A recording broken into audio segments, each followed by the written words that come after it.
عید کی جو رات ہے وہ بھی بڑی قبولیت کی رات ہے.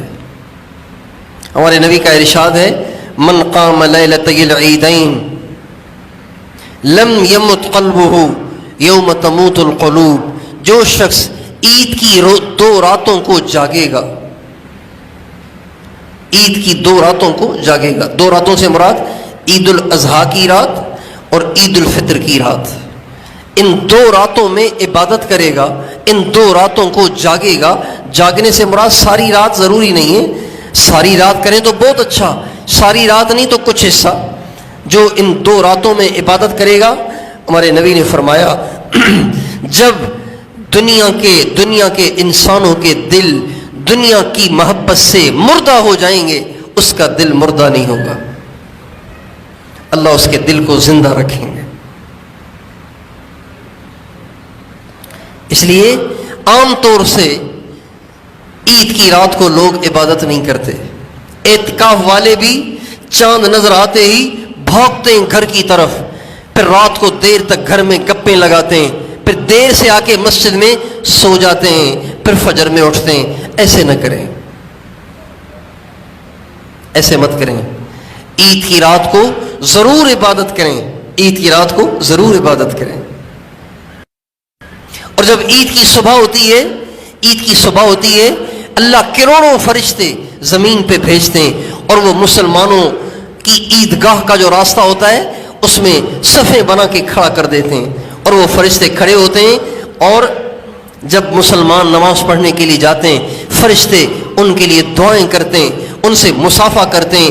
جب عیدگاہ میں مسلمان سفید کپڑے اور صاف ستھرے کپڑے اور نئے کپڑے پہن کر نہا دھو کر عیدگاہ میں آتے ہیں تو اللہ تعالیٰ فرشتوں سے فرماتے ہیں میرے فرشتوں تم بتاؤ اس مزدور کو کتنی مزدوری دینی چاہیے جو اپنی مزدوری پوری کر چکا ہو، جو اپنا کام پورا کر چکا ہو، اس کو کتنی مزدوری دینی چاہیے؟ تو فرشتے کہتے ہیں یا اللہ جو مزدور اپنا کام پورا کر چکا ہو اس کو پوری مزدوری دینی چاہیے جتنا اس کا حق بنتا ہے. اللہ فرماتے ہیں میری عزت کی قسم، میرے جلال کی قسم، میرے بلند مرتبے کی قسم، عرش پر مستوی ہونے کی قسم، تم گواہ رہو میں نے عیدگاہ میں ان آنے والے روزے رکھنے والے تراویح پڑھنے والوں کی زندگی کے سارے گناہوں کو معاف کر دیا. یہ تو فرماتے ہیں فرشتوں سے. پھر اللہ ان بندوں کی طرف متوجہ ہوتے ہیں اور فرماتے ہیں یا عبادی، اے میرے بندو تم میرے دروازے پہ آ جائے ہو اور تم نے سارا مہینہ روزے رکھے اور تم نے تراویح پڑھی اور تم نے اپنے آپ کو برائی سے بچایا. میرے بندو تم آج مجھ سے جو بھی مانگو گے نا میں تمہیں ضرور دوں گا، تم دل کھول کے مجھ سے مانگو.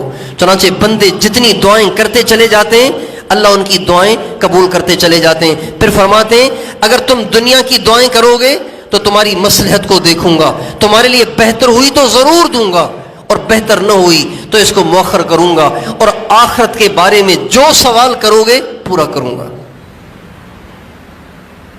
چنانچہ لہذا اگر کوئی عیدگاہ میں اللہ سے یہ دعا کرے اے اللہ مجھے بھی، میرے بچوں کو بھی، میری بیوی کو بھی، میرے والد کو بھی، میری والدہ کو بھی، میرے بھائیوں کو بھی، میرے بھتیجوں بھانجوں اور بھانجیوں بھتیجیوں کو بھی، اے اللہ مجھے میرے رشتہ داروں کو بھی، سارے مسلمانوں کو اپنا کامل ولی بنا دے، تو بتائیے اللہ اس دعا کو قبول کرے گا کہ نہیں کرے گا بھائی؟ کیونکہ اللہ کہتے ہیں تم آخرت کے بارے میں جو سوال کرو گے پورا کروں گا. عیدگاہ میں جس نے اللہ سے کہا نا یا اللہ تیرا ولی بننا چاہتا ہوں، تجھ سے دوستی لگانا چاہتا ہوں، پیار کرنا چاہتا ہوں، تیرے نبی کا سچا عاشق بننا چاہتا ہوں، اللہ اس کی اس دعا کو قبول کرے گا کہ نہیں کرے گا؟ اللہ قسمیں کھا کے کہہ رہا ہے آخرت کے بارے میں جو مانگو گے عطا کر دوں گا. اللہ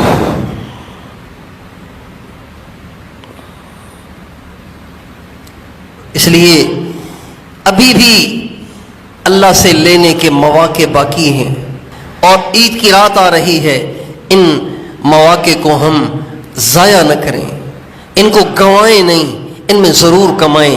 کیا خبر اگلے رمضان سے پہلے ہمارا دنیا سے جانا مقدر ہو؟ کس نے دیکھا ہے اگلا رمضان؟